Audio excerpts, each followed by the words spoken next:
Cinema ఇండస్ట్రీలో ఎవరి బంధం ఎలాంటిదో ఎవరికీ తెలియదు. కానీ వారి మధ్య బంధాల గురించి అభిమానంలో ఎప్పుడూ చర్చ జరుగుతూనే ఉంటుంది. వాటిలో ప్రస్తుతం ప్రథమ స్థానం అనుష్క ప్రభాస్ల బంధమే. ప్రభాస్ అనుష్కల జంటను చూస్తేనే ఏదో చిలిపి ఊహకు రెక్కలొస్తాయి. వారి మధ్య ఏదో ఉందని, ఒకరికొకరు సరైన జోడీ, వీరిద్దరూ ఒక్కటైతే బాగుంటుందని డార్లింగ్ అభిమానులందరూ భావిస్తున్నారు.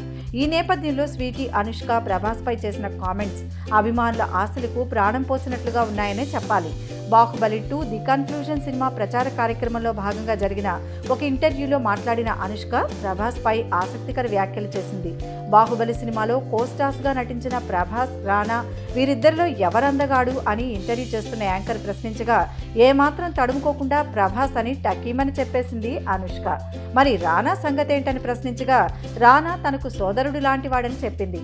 రానాను బ్రదర్ అని పిలుస్తానని, రానా కూడా తనను సిస్టర్ లాగా చూస్తాడని చెప్పుకొచ్చింది. కాగా ఈ సినిమాలో ప్రభాస్ అనుష్కల మధ్య ప్రేమ సన్నివేశాలు ప్రేక్షకులను ఎంతగానో ఆకట్టుకున్నాయి. రియల్ లైఫ్లోనే కాకుండా రియల్ లైఫ్లో కూడా ఈ జంట చూడముచ్చటగా ఉంటుంది. Thanks for watching. For more interesting updates, don't forget to subscribe Filmy Looks.